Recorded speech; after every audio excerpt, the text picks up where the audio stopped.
কে হচ্ছেন বাংলার নতুন মুখ্যমন্ত্রী? বাছাই করতে আসছেন শাহ। মমতার বিস্ফোরক ঘোষণা, পদত্যাগ নয়। আসসালামু আলাইকুম। 5 মে 2026। বাংলার আকাশে বাতাসে এখন পরিবর্তনের সুর, কিন্তু তার মাঝেই বেজে উঠছে সংঘাতের রণদামামা। একদিকে 207টি আসন জিতে পশ্চিমবঙ্গের মসনদে বসার চূড়ান্ত প্রস্তুতি নিচ্ছে বিজেপি, অন্যদিকে মাত্র 80টি আসন পেয়েও পদত্যাগ করতে সরাসরি অস্বীকার করেছেন মমতা বন্দ্যোপাধ্যায়। কে হচ্ছেন বাংলার পরবর্তী মুখ্যমন্ত্রী? কেন খোদ অমিত শাহকে আসতে হচ্ছে পরিষদীয় দলনেতা বাছাই করতে? আর মমতা কেন বলছেন ইস্তফা দেওয়ার প্রশ্নই ওঠে না? আজ আমরা বিশ্লেষণ করব পশ্চিমবঙ্গের এই নজিরবিহীন রাজনৈতিক অচলাবস্থা এবং আগামীর সম্ভাব্য ফলাফল। সদ্য সমাপ্ত বিধানসভা নির্বাচনে 207টি আসনে নিরঙ্কুশ জয় পাওয়ার পর এবার সরকার গঠনের তৎপরতায় নেমেছে বিজেপি। সাধারণত মুখ্যমন্ত্রী নির্বাচনের জন্য কেন্দ্রীয় পর্যবেক্ষক পাঠানো হলেও পশ্চিমবঙ্গের ক্ষেত্রে খোদ কেন্দ্রীয় স্বরাষ্ট্রমন্ত্রী অমিত শাহকে দায়িত্ব দেওয়া হয়েছে। তার সাথে সহকারী পর্যবেক্ষক হিসেবে থাকছেন ওড়িশার মুখ্যমন্ত্রী মোহন চরণ মাঝি। শাহের এই ব্যক্তিগত উপস্থিতি প্রমাণ করে যে দিল্লির হাইকমান্ড এই জয়কে কতটা বিশেষ গুরুত্ব দিচ্ছে। আগামী কয়েকদিনের মধ্যেই নবনির্বাচিত বিধায়কদের নিয়ে বৈঠক করবেন তিনি, যেখানে নির্ধারিত হবে বাংলার নতুন মুখ্যমন্ত্রীর নাম।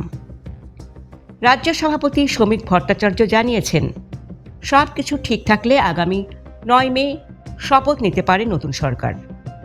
অন্যদিকে পরাজয়ের পর কালীঘাটের সংবাদ সম্মেলনে এক ভিন্ন রূপ দেখা গেল মমতা বন্দ্যোপাধ্যায়ের।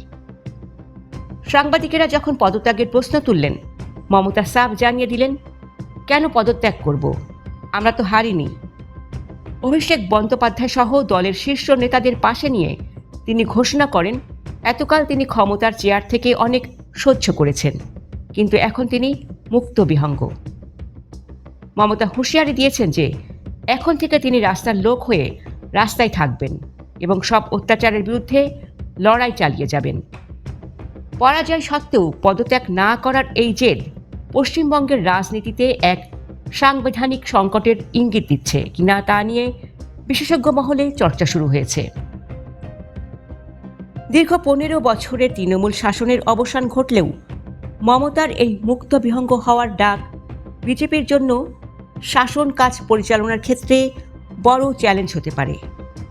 আল জাজিরা ও অন্যান্য আন্তর্জাতিক সংবাদ মাধ্যমের মতে ভোটার তালিকা থেকে 91 লাখ নাম বাদ দেওয়া এবং কেন্দ্রীয় বাহিনীর ব্যাপক মোতায়েন এই নির্বাচনের ফলের পেছনে বড় প্রভাবক ছিল।